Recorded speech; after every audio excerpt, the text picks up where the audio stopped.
사슬이 팔았던 유신 시절 이웃들과 모여 앉아서 박정희 당시 대통령의 불륜설에 대해서 수다를 떨던 한 가정주부가 있었습니다.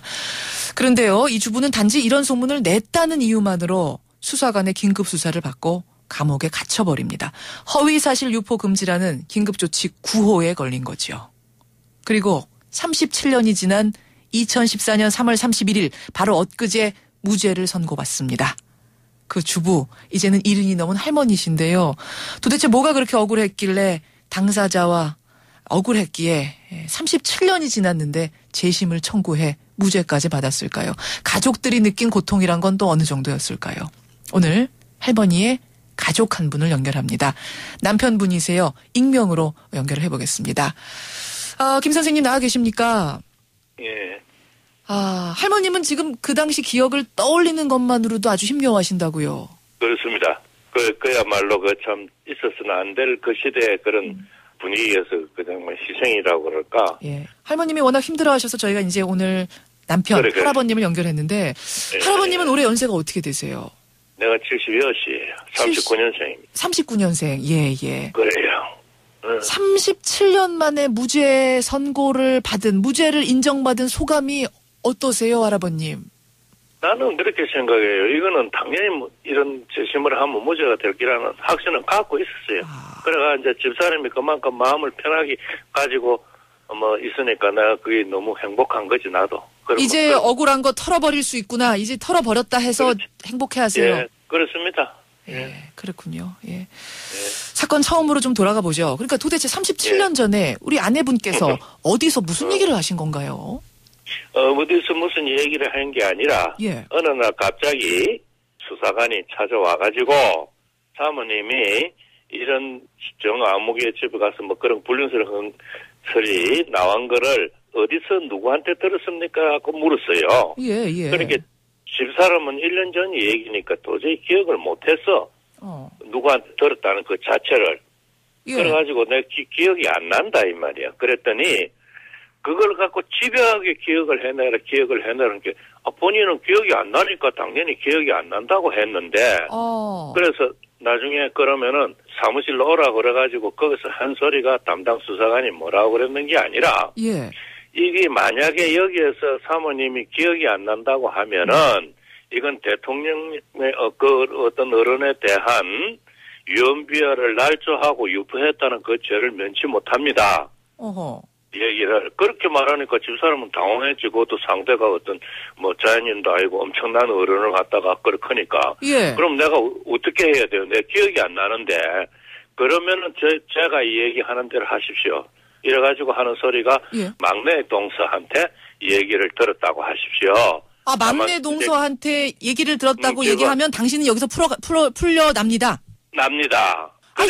잠깐만요, 선생님. 그 정리를 좀 한번 해보자면, 그러니까 어디서 수근수근 대통령 불륜설을 얘기하다가 수사관이 들이닥친 것도 아니고, 얘기를 한 적도 없는데 어느 날 들이닥쳐서 당신 1년 전에 이런 얘기 했지 라면서 끌고 간 거예요. 어떤 여자가 이제 집사람한테 들었다 하는 데가 33번째인가 그렇대요, 그게. 누가 지목을 한 거군요. 그러니까 나는 그렇지, 저 사람한테 들었으니. 건너 33번째가 그러니까 부인이 된 거예요. 그래 된 거야. 그러니까 제보한테 그러면 그대로 그러면 지가 쓰겠다고 도장만 찍으라 이래가 찍었거든. 그랬더니 그 부분을 우선해서 보니까 이거는 2주 3주 동안에 전혀 기억이 안 난다고 초지일관 하다가 어느 날 갑자기 내 생각났다. 내 제보한테 들었다 이러니까 위에서 들어볼 때는 이 사람이 상당히 상습적으로 질이 안 좋은 사람 아니가 이렇게 판단을 했다는 거야. 그것도 추후에 내가 알아낸 거예요. 그 사실도. 그렇게 해서 참 기가 막히게 이제 허위사실 날조 유포란 혐의로 징역형을 받으셨어요.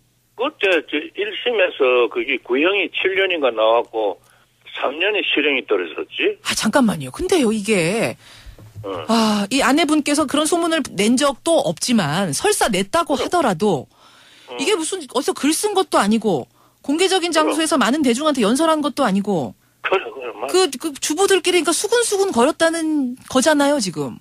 그런 세상이 그랬어요. 누구든지 간에 장관이나 차관이나 할 것 없이 대통령에 대한 비방이나 그런 거 한다 그러면 바로 긴급조치 구호에만 해당이 되면은 바로 실형이 다 떨어졌어요. 그때. 알겠습니다. 자, 그렇게 해서 실형. 교도소에서는 어떤 생활을 하셨다고 지금 기억을 하세요? 독방에 있었어요. 독방에서요? 정치범이라고 독방에다 이어버렸다고. 아, 정치범이라고요? 글쎄, 그건 정치범이라는 거는 뭐로 갖고 표시를 했나, 그 당시에는 형무소에다가, 그 간방 위에다가 빨간 딱지를 붙이면 하면 그건 정치범이라 이렇게 분류를 했어. 예. 그거를. 예. 그러고 면회 올 때도 그 수위에다가 빨간 딱지를 붙이고 나왔다고. 그렇죠. 정치범. 예. 그때 그랬어요. 평범하던 주부가 어느 날 정치범이라는 이름으로 독방에서 살아야 했을 때 그때 이거 상상할 수가 없는데요. 그게 왜 안 그렇게 했어? 지금도 그러니까 이 얘기를 갖다가 그 집만 내도 그냥 몸소리를 치는 거지 그냥. 그 정도군요. 그 옛날에 그때의 그 누명을 쓰고 그 안에서 있을 때 혼자서 그건 상상을 하겠어요? 뭐 그 한마디로 다 설명이 되네요. 몸서리를 친다. 그러게요. 기억만으로 37년 지났는데도 몸서리를 친다. 그러면 아내분이 그런 일 당하는 동안 가족분들은 어떠셨어요? 가족분들한테도 날벼락이었을 것 같은데. 나는 그때 모든 내 나름대로 뭐 사업을 하던 것도 그냥 일단은 접고 또 그다음에 압구정동에서는 도저히 현대에서는 못 살겠어 분위기로 봐서. 압구정동 현대아파트 사셨어요? 거기서 일어난 사건이야 이게. 예.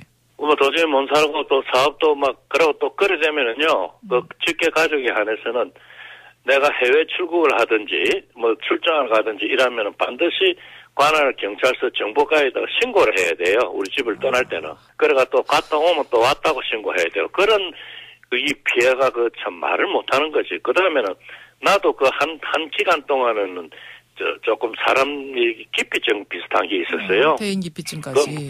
또 이리저리 소문 들은 사람 만나면 어떻게 됐노, 물어서 하면 그거 설명하기도 싫고. 그렇죠. 그러다가 이제 세월이 지나가고, 그것은 우리가 바로 이사를 나와버렸어요. 선생님, 그게 그러니까 감옥에 계신 그 기간 동안만 우리 남편분이 사업차 출장 갈 때도 다 일일이 신고하고 이러셨던 거예요? 아니면 석방 후에? 그게 아니고, 나와서도?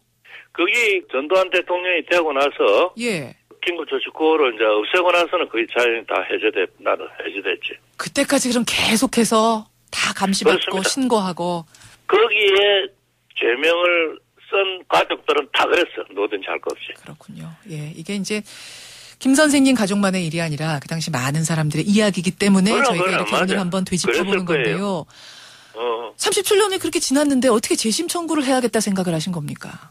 지금 권사 직분을 가 있으니까 내가 가기 전에는 믿는 사람으로는 이런 거를 내가 남기고 가서는 안 된다. 이래가지고 그런 거예요. 권사 직분 가지고 있는 종교인으로서 내가 이 명예는 지키고 가야겠다. 억울한 누명을 갖고 가야겠다. 그럼. 37년 만이지만 참 오래 걸렸습니다만 어쨌든 지금이라도 이렇게 무죄 판결 받으신 것 다시 한번 축하드리고요. 예. 아유 고맙습니다. 예. 앞으로 소망이 있으시다면? 아이고 소망은 이런 거는 가능하면 이런 이제 없어져야 되는 그런 사회가 와야 되겠지. 그리고 또 억울한 사람들 알겠습니다. 신청하고 이런 게 만날 매스컴에서 나오고 하니까 신청하신 거죠. 예. 그래 힘듭니다 그게. 혹시 국가에 손해배상 청구 같은 걸 할 생각도 있으세요? 아니 변호사님이 그러더라고. 그럼 그때 피해보고 그런 거는 요새는 국가가 다 보상을 해주니까 배상 청구를 하겠다고 손해배상 청구를 국가로. 또 들어가시는군요. 그래서 그래 해라고 그랬어요. 알겠습니다. 지금이나마 참 오래 걸렸습니다만 지금이나마 이렇게 무죄 판결 받고 홀가분히 털 수 있게 되신 것, 저도 참 다행이라는 생각이 듭니다. 또 위로의 말씀 드리고요. 이런 일이 이제는 없겠죠, 그래야 될 것 같습니다. 오늘 어려운 인터뷰 고맙습니다. 예, 수고하세요. 예, 당시 박정희 대통령 불륜설에 대해 수다를 떨었다는 이유로 징역형을 살고 나온 가정주부입니다. 지금은 할머니가 되셨어요. 37년 만에 무죄 판결 받은 할머니의 남편 김 선생님을 연결해봤습니다.